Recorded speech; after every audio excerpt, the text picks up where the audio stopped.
สวัสดียินดีต้อนรับสู่ช่องมิสเตอร์เปรมชาแนลพบกันอีกแล้วกับข้าพเจ้าเปรมออร์แกนิกเมื่อนี้ก็ต้องขอบใจสำหรับคนที่ติดตามใหม่และก็คนที่ติดตามอยู่แล้วแล้วก็ฝากสบายดีคนลาวแล้วก็สวัสดีคนไทยเนาะที่เบิ่งช่องมิสเตอร์เปรมชาแนลเมื่อนี้ก็เฮากลับมาเฮ็ดคลิป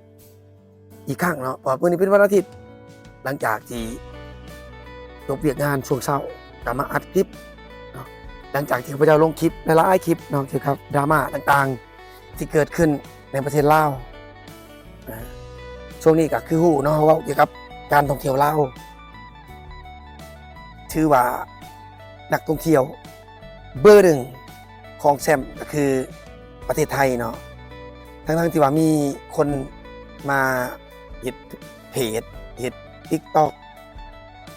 เอาเกี่ยวกับประเทศลาวในด้านลบเกี่ยวกับการท่องเที่ยวเนาะ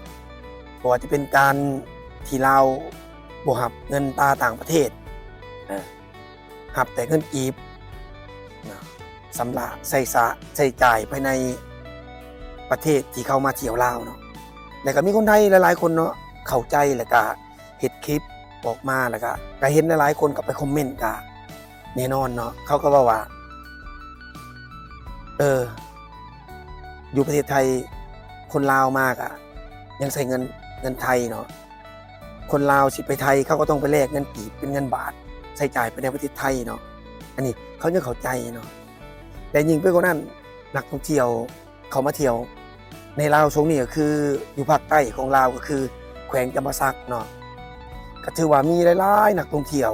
บ่จะเป็นกรุ๊ปทัวร์ใหญ่ๆเนาะบ่จะเป็นคนที่มาท่องเที่ยวด้วยตัวเองเนาะอาจจะเป็นกลุ่ม4-5 คนเนาะแต่หลายคนก็เห็นคลิปออกไปนะก็ถือว่าสร้างความเซอร์ไพรส์ให้กับคนที่เล่นโซเชียลและก็กับคนที่เขามาคอมเมนต์บางคนก็คอมเมนต์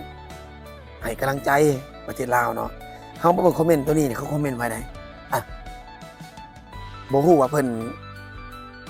เสียดสีบ่หรือว่าใดๆก็มาฟังนำกันเพิ่นว่าฮ่าๆน่าสงสารลาวใกล้ล่ม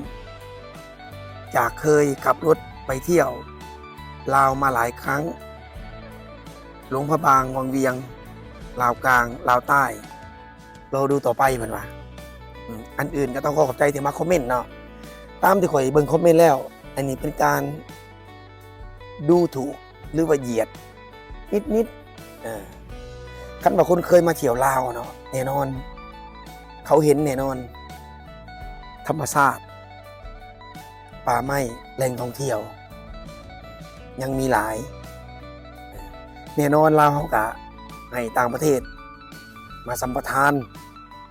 อีกส่วนหนึ่งก็รัฐบาลเนาะถือหุ้นก็มีและก็เปิดโอกาสให้นักธุรกิจลาวเนาะเฮ็ดธุรกิจเกี่ยวกับท่องเที่ยวก็หลาย